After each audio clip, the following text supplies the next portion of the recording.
Welcome back. आज की इस वीडियो में हम लोग MCS 035 accountancy and financial management में प्रॉफिट एंड लॉस अकाउंट को समझेंगे। पिछले वीडियो में हम लोगों ने ट्रेडिंग अकाउंट को समझा था। अगर आपने हमारा वो वीडियो मिस कर दिया है तो उसका भी लिंक हम आपको आई बटन में दे देंगे, आप वहां पे जाके उसको देख सकते हैं। तो देखिए, जैसा कि आप जानते हैं कि प्रॉफिट एंड लॉस अकाउंट की कहानी वहां से स्टार्ट होती है जहां पर आपका ट्रेडिंग अकाउंट एंड होता है ना। तो चलिए इसको समझते हैं। तो देखिए, profit and loss account is prepared in order to discern whether the firm has made net profit और suffered net loss for a given accounting period. ठीक है, यानी कि प्रॉफिट एंड लॉस अकाउंट होता है पता लगाने में, है ना, कि जो फर्म है वो नेट प्रॉफिट बना रही है या फिर सफर्ड हो रही है नेट लॉस से for a given accounting period. जो भी आपको गिवन अकाउंटिंग पीरियड दिया है उस पर्टिकुलर पीरियड में वो फर्म प्रॉफिट बना रही है या सफर्ड कर रही है लॉस से, है ना। तो हमें नेट प्रॉफिट नेट लॉस के बारे में बताती है प्रॉफिट एंड लॉस अकाउंट। ठीक है, अब ये अकाउंट डील किस पे करता है? This account deals with indirect expenses. ठीक है, देखिए आपने ट्रेडिंग अकाउंट में देखा था, वहां पर आपने डायरेक्ट एक्सपेंसेस की बात करी थी, यानी कि वो एक्सपेंसेस जो आपके डायरेक्ट बिजनेस से जुड़े हुए थे, है ना। अब बात कर रहा है इनडायरेक्ट एक्सपेंसेस की, और इनडायरेक्ट एक्सपेंसेस किस में आएगा? आपका प्रॉफिट एंड लॉस अकाउंट में। ठीक है, such as administrative, selling and distribution expenses. ठीक है, यानी कि एडमिनिस्ट्रेटिव के खर्चे, सेलिंग के खर्चे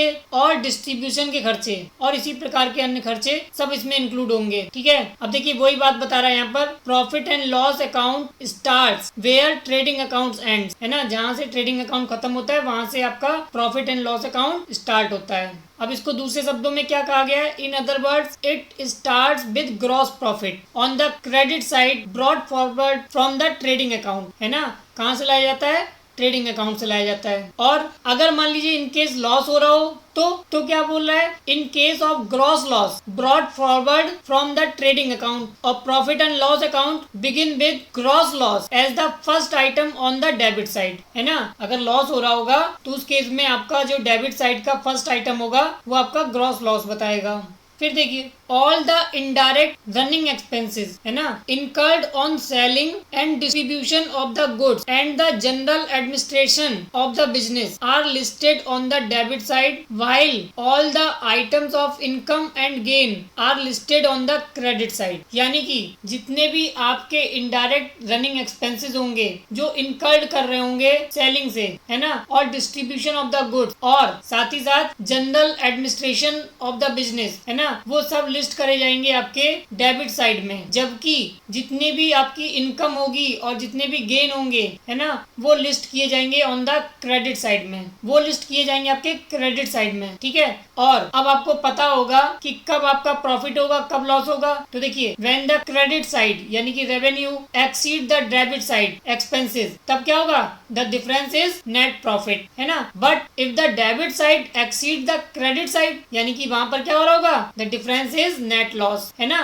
तो देखिए, profit and loss account is balanced. किससे बैलेंस किया जाता है? By transferring net profit to the capital account in the balance sheet, है ना। यानी कि जो प्रॉफिट एंड लॉस अकाउंट है उसको बैलेंस किया जाता है ट्रांसफर करके net profit to the capital account in the balance sheet में। ठीक है, और नेट प्रॉफिट इस प्रकार से इंक्रीज करता है कैपिटल में। ठीक है, यानी कि अगर प्रॉफिट होगा तो कैपिटल में इंक्रीज होगा, है ना। और अगर मान लीजिए लॉस होता है, नेट लॉस होता है, तो वो डिडक्ट किया जाएगा from the capital account in the balance sheet, है ना। क्योंकि बैलेंस शीट में क्या क्या चीजें होती हैं? आपके एक तरफ एसेट्स होते हैं और दूसरी तरफ आपके कैपिटल और लायबिलिटीज होती हैं, है ना। तो जितना भी आपका नेट प्रॉफिट होगा वो कैपिटल में ऐड किया जाएगा और जितना भी नेट लॉस होगा वो बैलेंस शीट में कैपिटल अकाउंट से डिडक्ट कर दिया जाएगा। सीधा सा फंडा है ना। तो देखिए, अब आप उन आइटम को देख लीजिए जो डेबिट किए जाएंगे प्रॉफिट एंड लॉस अकाउंट में।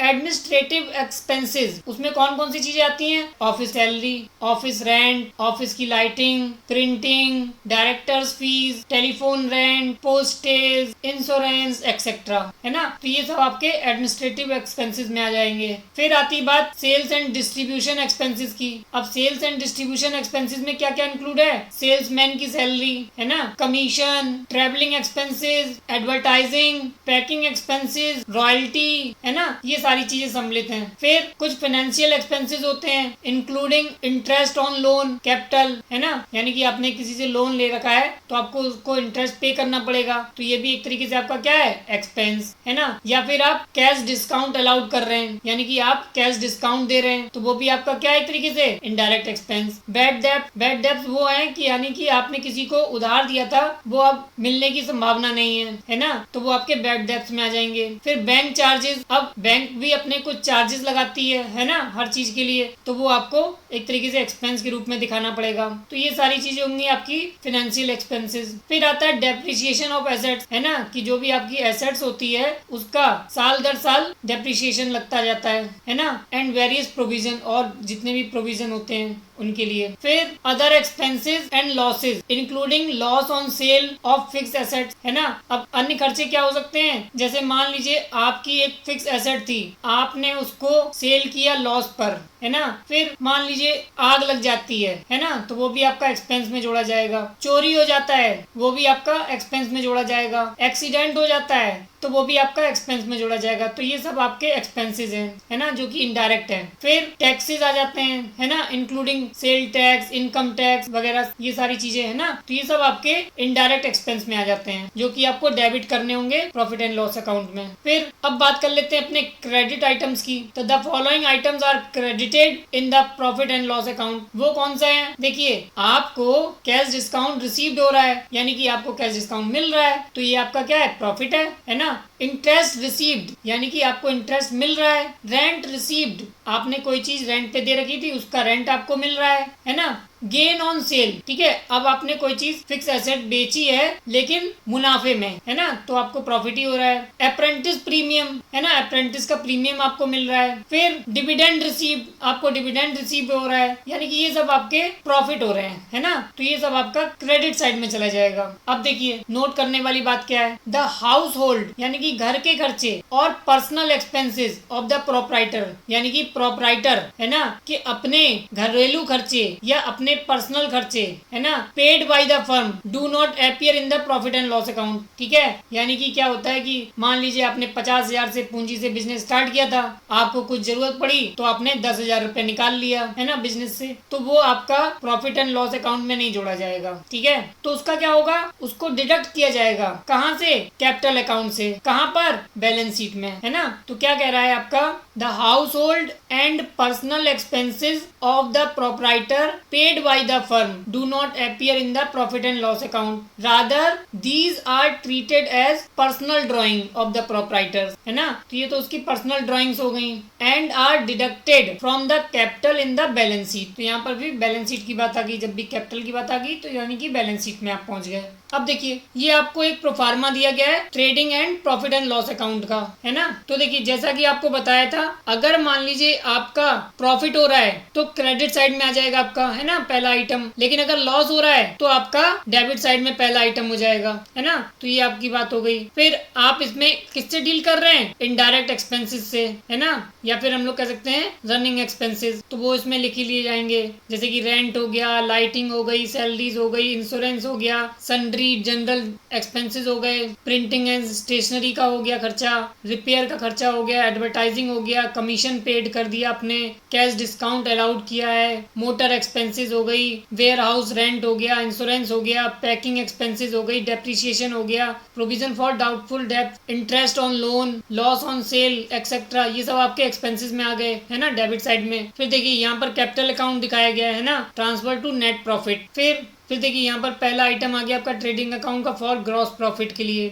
है ना। फिर यहाँ पर आपने क्या लिखेंगे, यहाँ तो आपने लॉसेस लिखे, यहाँ पे आपको इनकम और गेन जो भी हो रही होगी, है ना। तो अगर आपको कैश डिस्काउंट रिसीव्ड हो रहा है तो वो आपका आ जाएगा, इंटरेस्ट रिसीव्ड हो रहा है वो आ जाएगा, रेंट रिसीव्ड हो रहा है वो भी आ जाएगा यहीं पर, गेन ऑन सेल हो रहा है ना, यानी कि सेल करने पर आपको मुनाफा हो रहा है, वो भी सब आपका यहीं आ जाएगा। बोनस अगर रिसीव्ड हो रहा है तो वो भी आपका इधर ही आ जाएगा, है ना। इनकम और इन्वेस्टमेंट, यानी कि कुछ आपने इन्वेस्ट किया था उसमें आपको इनकम हो रही है, तो वो भी सब आपकी क्रेडिट साइड में आ जाएगी, है ना। और अगर लॉस हो रहा होगा तो यहाँ पर कैपिटल अकाउंट में दिखा दिया जाएगा ट्रांसफर ऑफ नेट लॉस, है ना। तो इस तरीके से आपका डेबिट अमाउंट और क्रेडिट अमाउंट बैलेंस किया जाता है ना। अगर देखिए यहाँ पर आपको डेबिट अमाउंट ज्यादा आ रहा है क्रेडिट अमाउंट से, है ना, तो यानी कि लॉस हो रहा है, तो उसको क्या करना पड़ेगा, आपको इसके क्रेडिट साइड में लिखना पड़ेगा ट्रांसफर टू नेट लॉस। और अगर आपका क्रेडिट साइड में बैलेंस ज्यादा आ रहा है ना, तो उसको आपको डेबिट साइड में लिखना होगा। तो वहां पर आप लिखेंगे कैपिटल अकाउंट में ट्रांसफर ऑफ नेट प्रॉफिट, है ना, तो ये चीज होती है। तो देखिए नोट में दे भी दिया इन्होंने, आइदर ग्रॉस प्रॉफिट और gross loss as opening balance will be reflected. Similarly, the ending balance will also reflect either net profit or net loss, है ना। तो आई थिंक आपको trading and profit and loss account के बारे में कुछ idea लग गया होगा, है ना। तो इससे रिलेटेड अगर आपके पास कोई प्रॉब्लम आती है तो आप उसको बड़ी आसानी से कर लेंगे। नेक्स्ट वीडियो में हम लोग इसी पर एक एग्जाम्पल देख लेंगे ताकि आपको सारी चीजें प्रॉपरली क्लियर हो जाएं। अगर आपको अभी भी कोई डाउट है तो आप हमें कमेंट सेक्शन में लिख सकते हैं। साथ ही साथ आप हमें कमेंट करके बताइएगा कि आपको ये वीडियो कैसा लगा। अगर आपको ये वीडियो अच्छा लगा हो तो इसे लाइक करें, शेयर करें, और अगर आपने हमारे चैनल को अभी तक सब्सक्राइब नहीं किया है तो इसे सब्सक्राइब करें, और हाँ, बेल आइकन पे क्लिक करना ना भूलें ताकि आपको नेक्स्ट वीडियो की नोटिफिकेशन सबसे पहले मिल सके। Thank you.